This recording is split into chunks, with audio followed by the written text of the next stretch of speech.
Welcome to The Explainer. Today we're diving into one of the most dramatic and influential periods in Chinese history, the Three Kingdoms. It's an incredible era packed with legendary heroes, brilliant strategists, and absolutely colossal battles that have captured imaginations for almost 2,000 years. This famous opening from a 14th century novel just perfectly captures the whole spirit of the time. It really gets to the heart of this 60-year conflict, this cycle of power, that brought a dynasty that had stood for 400 years to its knees. So here's how we're going to break down this epic story.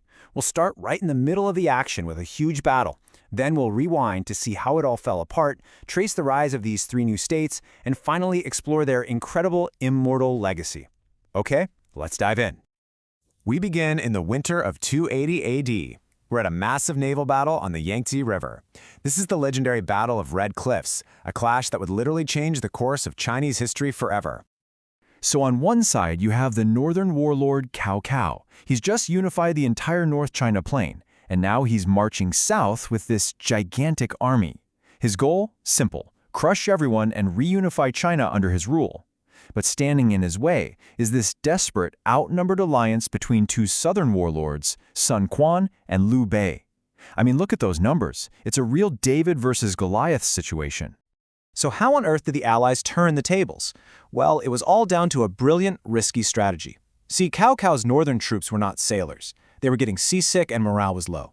So to make the ships more stable, they chained them all together, and that was a fatal mistake. The Allied general Han Dynasty pretended to surrender, then sailed a fleet of ships packed with flammable oil and reeds straight into Cao Cao's navy. The result was an absolute inferno that decimated his fleet. This single battle shattered Cao Cao's dream of immediate unification and pretty much guaranteed that China would stay divided for decades to come. But the Battle of Red Cliffs, it was really just a symptom of a much bigger problem. So the big question is, how did a once mighty empire, a dynasty that had lasted for centuries, fall into such complete chaos? To understand that, we have to go back to the collapse of the Han Dynasty. You have to understand, the Han Empire had ruled for 400 years. It was a golden age, but by the 2nd century, the whole thing was starting to crumble from the inside out. By the late 100s, the court was just paralyzed. You had powerful families and court eunuchs fighting for control, with a series of young, weak emperors as their puppets. And out in the countryside, it was even worse. Widespread corruption, heavy taxes, famines, plagues. It was a perfect storm of disaster that pushed people to the absolute breaking point. And then came the spark that lit the fuse, the Yellow Turban Rebellion. This was a massive peasant uprising. Now, the Han court eventually crushed it, but to do so, they made a fatal error. They gave regional governors huge amounts of military power to fight the rebels. And you know what? It was power they were never, ever going to give back.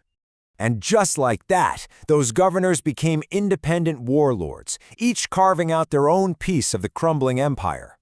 The most brilliant and ruthless of them all was Cao Cao. After winning a huge battle in the north, he controlled the heartland of China, which set the stage for that massive southern campaign we saw at Red Cliffs. So, the aftermath of Red Cliffs really solidified the new map of China.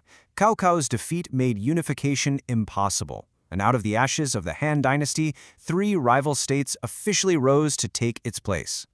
And what emerged with three totally distinct kingdoms, each with its own character. You had Wei in the north, the clear powerhouse with the biggest army and population.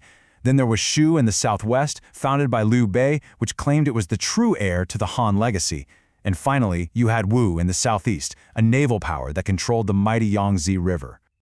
Things got official in 220 AD. That's when Cao Cao's son, Cao Pi, did what everyone knew was coming. He forced the last Han emperor, who was really just an emperor in name at that point, to step down, and he established his own dynasty, the Kingdom of Wei.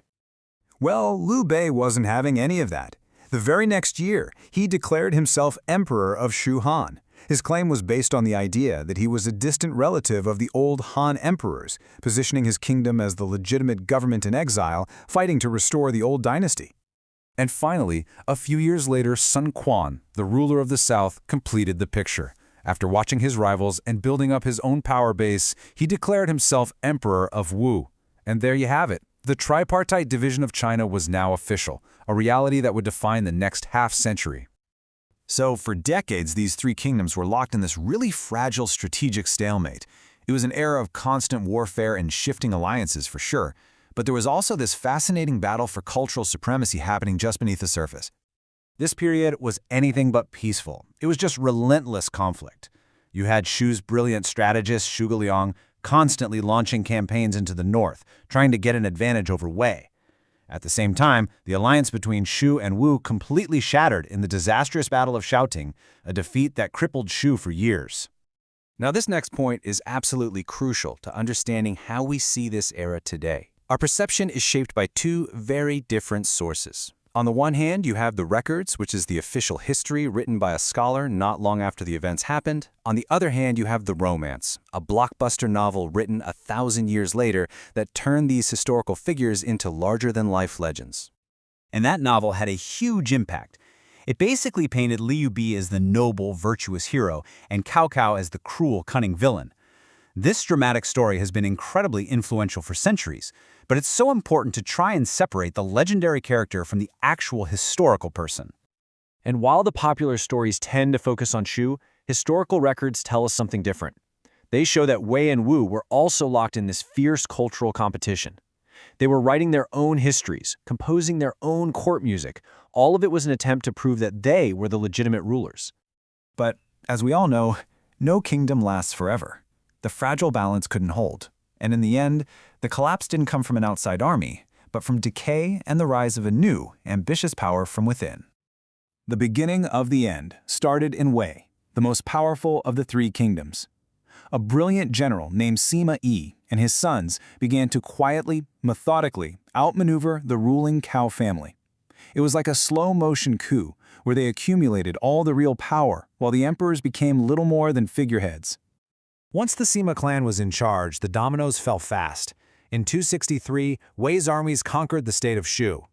Just 3 years later, Sima Yi's grandson pushed the Wei emperor aside and established his own dynasty, the Jin dynasty. And by 280, his armies conquered the final kingdom, Wu. China was reunified, and the era of the three kingdoms was over. Just take a look at this number. This is from a census taken right after reunification. It's the number of households left in China. Now compare that to the nearly 11 million households at the peak of the Han Dynasty. It's just staggering. This is the devastating, real human cost of decades of plague, famine, and constant brutal warfare. The Three Kingdoms period itself only lasted about 60 years, but its impact, its legacy on East Asian culture is just immeasurable. Its stories and its heroes have achieved a kind of immortality that continues to echo today. I mean, think about it. The strategies of Cao Cao and Zhuge Liang are literally still studied in military academies and business schools around the world. Figures like the warrior Guan Yu became so legendary he was deified as a god of war. And of course, the romance became one of the great masterpieces of literature. Today, this legacy is stronger than ever, fueling a global obsession through movies, TV shows, and video games. What's really incredible is just how relevant these figures still feel.